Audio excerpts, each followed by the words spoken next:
My wife just said to me right before I came on, we're canceling our subscription to DirecTV. Look, you have everyone watching this has a choice in life. You either fight or they win.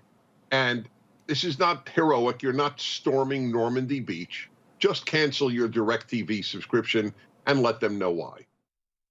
Radio show host and writer Dennis Prager there saying his family made the decision to ditch DirecTV.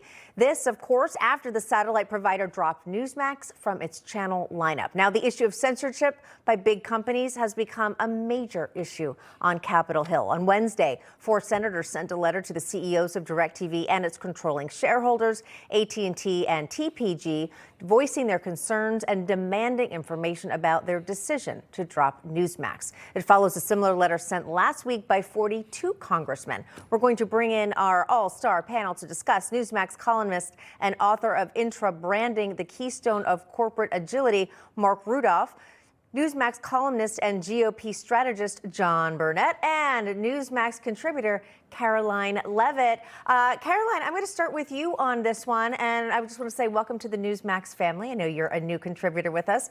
Thrilled to have you here. Your reaction when you heard that Newsmax had been deplatformed, I think a word I had never used before last week. Well, thank you so much for welcoming me to the Newsmax team. I am thrilled to be part of it. And I was smiling from ear to ear listening to Dennis Prager speak because he's absolutely right. We, the people, need to stand together against this blatant political censorship. The left has been systematically targeting conservatives, whether it's the big tech corporation, the Democrat Party, the mainstream media. We've seen it time and time again. So we have a choice to make, as Dennis said. I urge everyone watching right now to not only cancel their own DirecTV subscription, but to call their friends and family and have them do the same. We can stand together against this and put public pressure on this woke corporation and have them reverse this decision and do what is right by the American people. Marc, Florida Governor Ron DeSantis says also that something needs to be done about big tech censorship. Here's what he said. I mean, I think there should be no ideological litmus test when you have these big companies that have the decision to make or break a news network or any type of network. And they'll give different rationales for why they don't want to do it. But the reality is they have so much other content that is very lightly viewed, and yet they keep that on. And it seems it's the One American News and the Newsmax who are being targeted.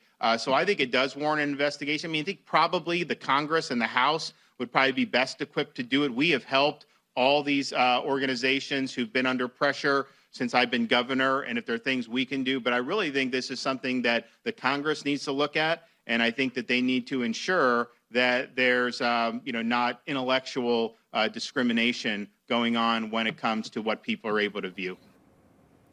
Marc, and the investigation part is interesting, but I also thought the intellectual discrimination part of what he said was also a different way of phrasing things. Your thoughts?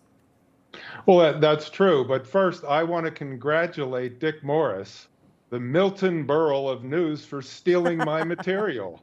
On January 28th, I made a video, which you can see at markrudov.tv, and I made another one on January 31st, where I was the first one anywhere to say that this was about Donald Trump.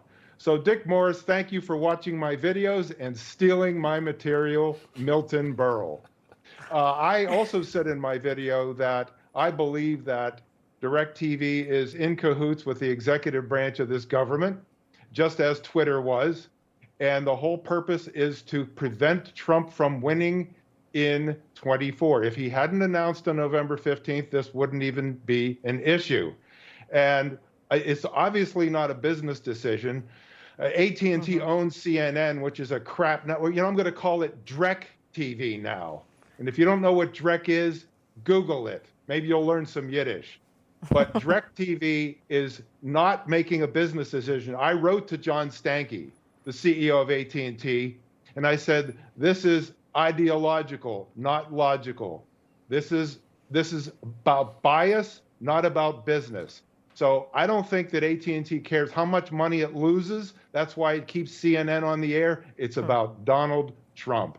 And we are not going to confirm that Dick Morris stole your material. I do have to give him credit. He's been saying that since day one, but I credit both of you with having very unique opinions. So thank you for that, Marc. Sure. But John, I want to get you in here. New York Congresswoman Elise Stefanik has been very vocal as well about DirecTV's decision to, here's that word again, deplatform Newsmax, calling it unacceptable. Here's what she tweeted. Families rely on this conservative program for news, including in hashtag NY21. It's very clear bias. The House GOP is examining this in detail now. Marc pointed this out, John, that we're hearing from DirecTV and AT&T. This is a business decision, but really, our ratings here at Newsmax are really high. We reach 25 million homes. We're the 4th top-rated cable news network. They have other platforms, other stations, other channels on their platform that have much lower ratings and that are